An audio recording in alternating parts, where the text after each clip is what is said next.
Okay.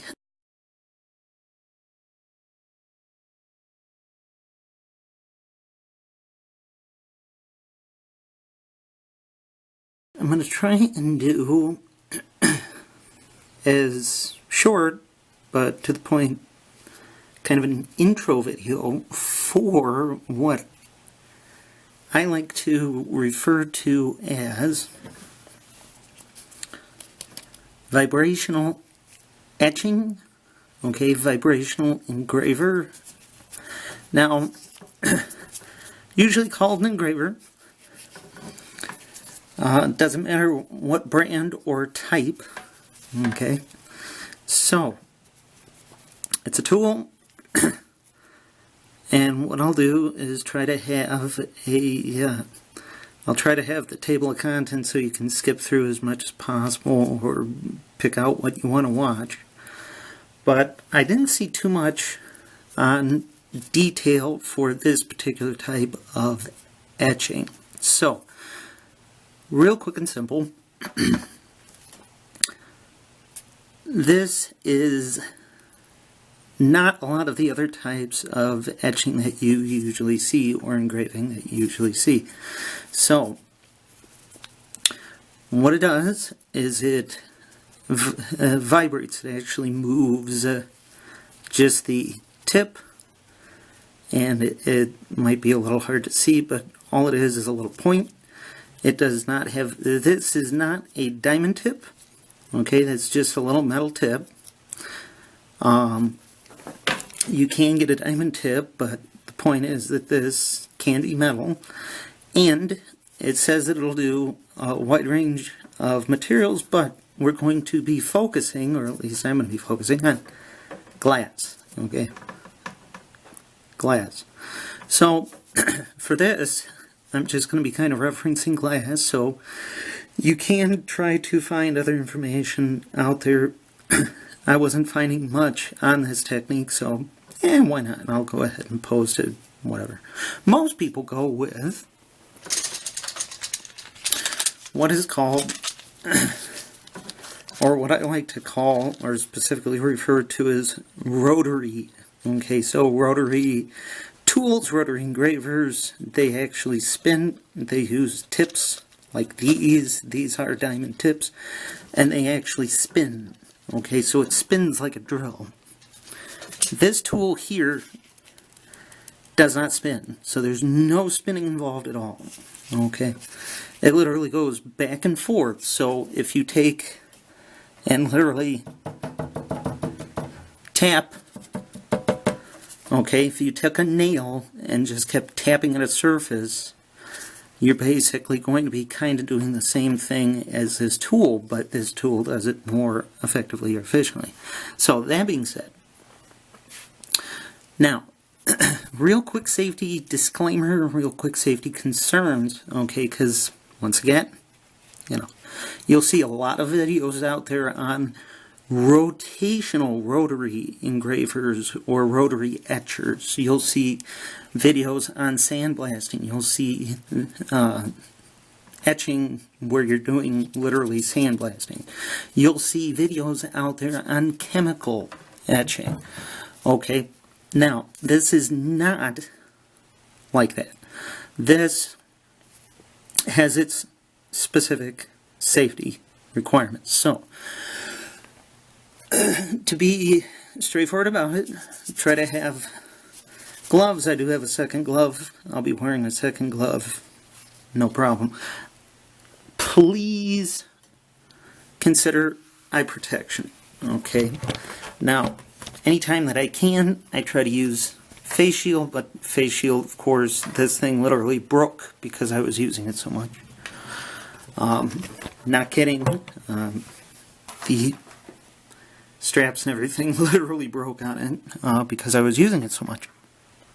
I do prefer the face shield, but safety glasses, at least something, because little shards will fly. So, once again, rotational etching produces dust. Okay? So, safety mask of some sort, respiratory protection, This also produces dust. This type of etching produces powder, but it also produces, and you might be able to see it, yeah. Well, this bucket is covered in a fine material. There it is, very sparkly. Well, that's not entirely dust, okay? It is chips, it is particles that have flecked off, that have been forced away, that have been chipped away. You'll get shards, you'll get chips, you'll get dust, you'll get all kinds of little debris. So, once again, eye protection, this is my disclaimer. Eye protection.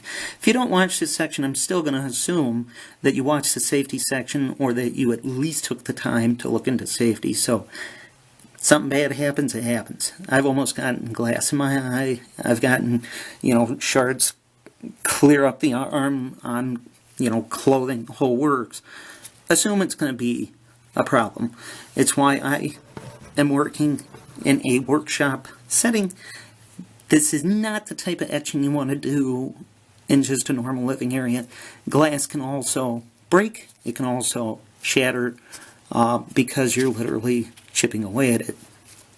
So, good safety disclaimer, I hope. Ear protection. You can old school it, you can new school it, earplugs, whatever. I'm going to recommend heavily ear protection. This stuff is loud. For example, this is just a tool. So, I'm going to turn it on. Here's the on switch.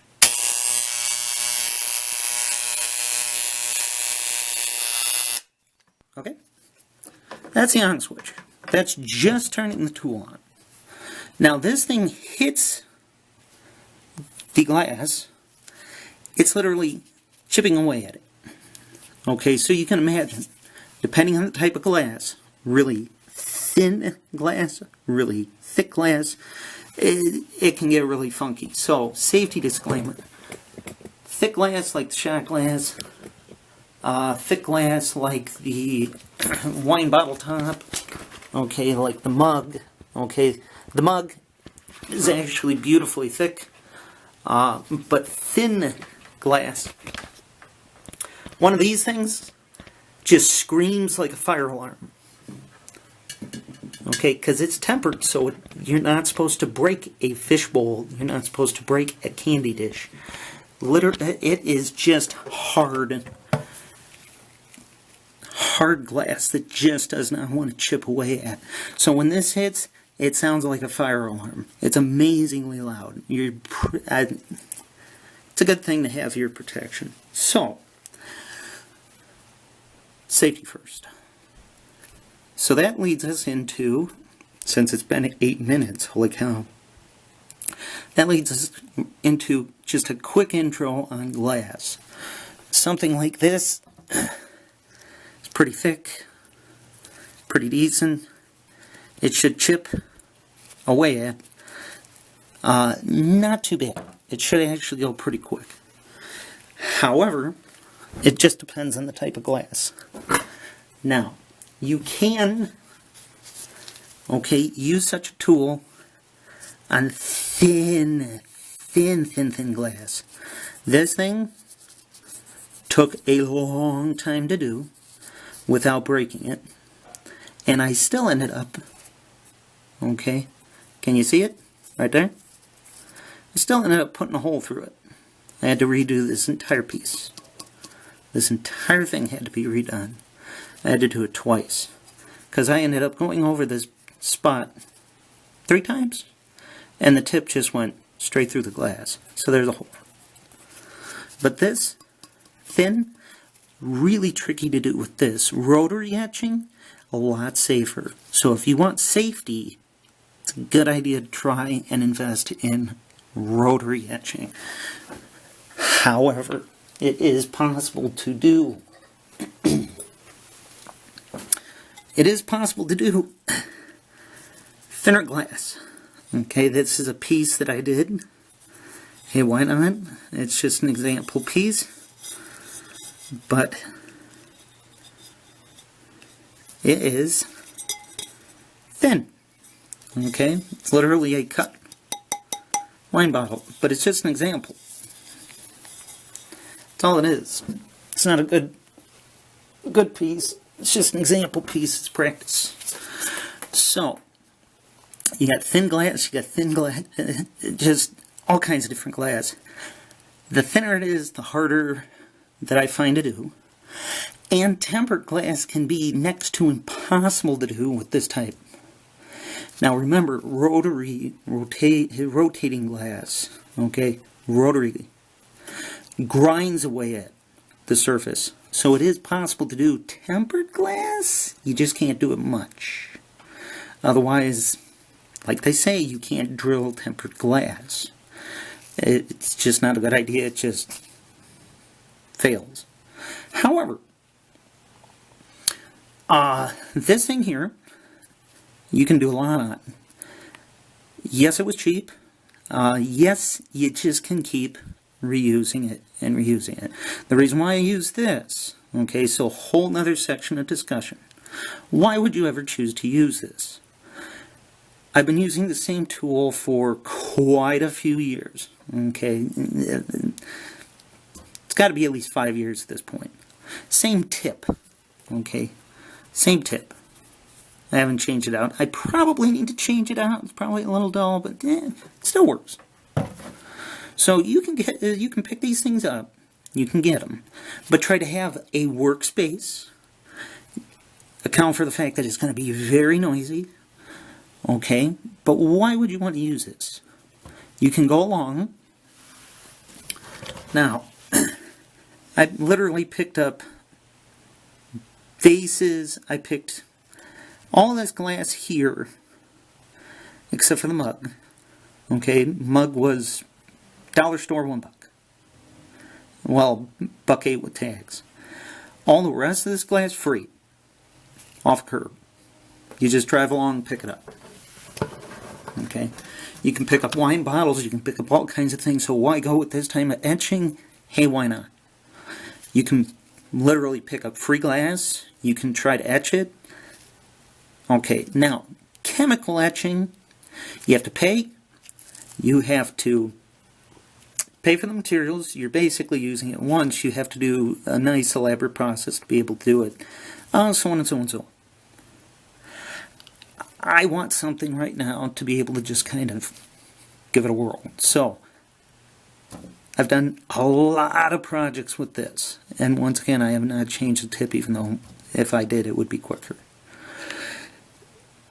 But, decent investment. However, I'm wearing a glove for a reason. I'm going to be wearing 2 gloves for a reason. And I'm going to be wearing a lot of protective equipment. If you want something where you can sit at a sink, upstairs, you're warm, you're comfortable. I mean, right now, it is January of 2018. It's cold. It's cold where I'm at. It's cold where I'm sitting.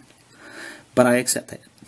If I want to be warm and comfortable, I'd be upstairs with a rotary etcher at a sink, doing a drip and etching. But, long story short, all this I try to keep in a work area. All this powder, all these chips, all these fragments. I can vacuum it, I can sweep it.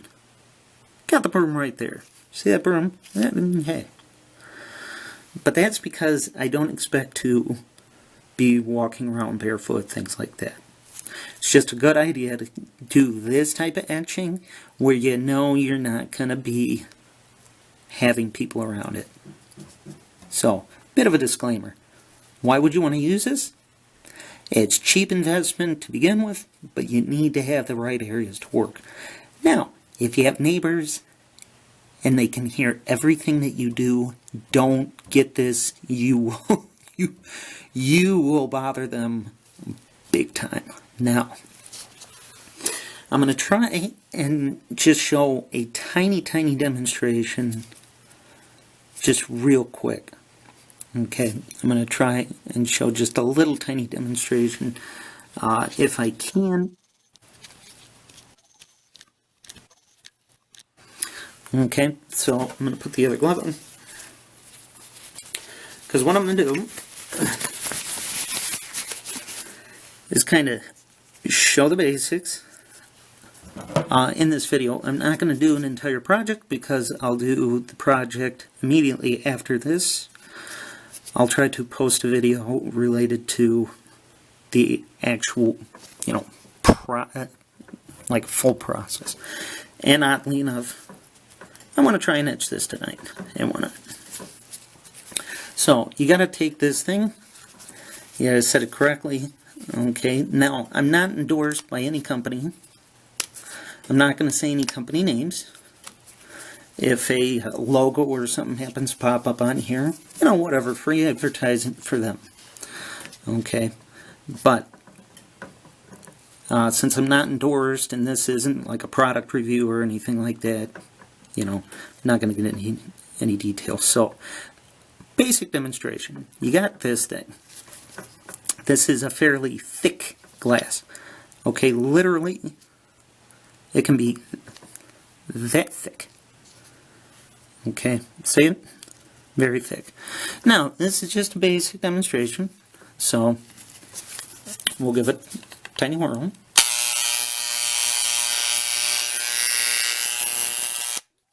Yeah. And for this, I'm going to cut the audio.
Okay, so, alright, now, so this is going to be the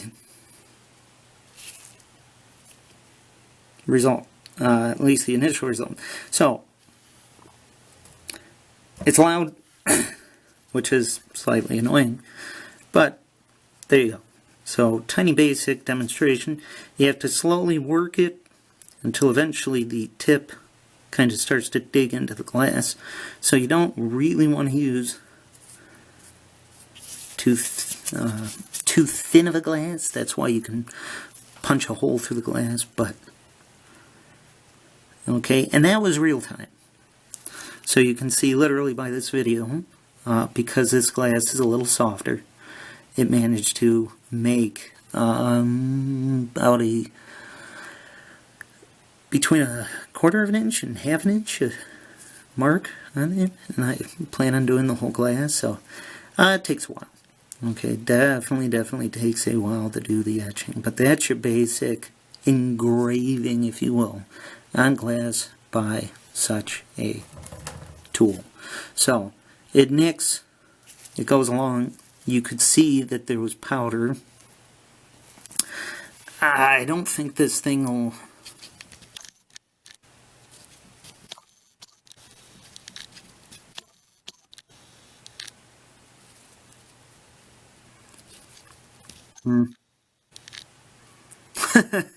Jeez.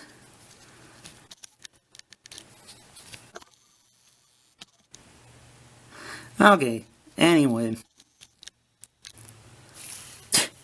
Okay, it gets clear at that point.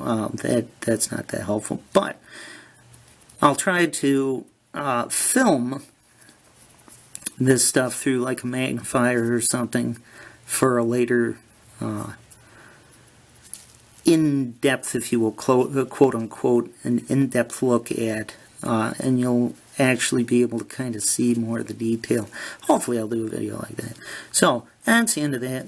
There you go. So, basic introduction, basic gist of it.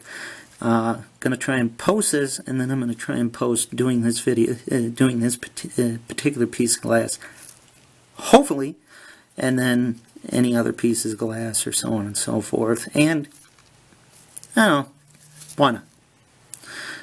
But it'll be a little, yeah. So, but I'm gonna have at it, so thank you for watching. Feel free to comment any questions, concerns, or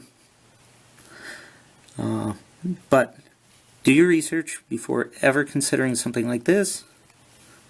Always be safe, and thank you and have a nice day.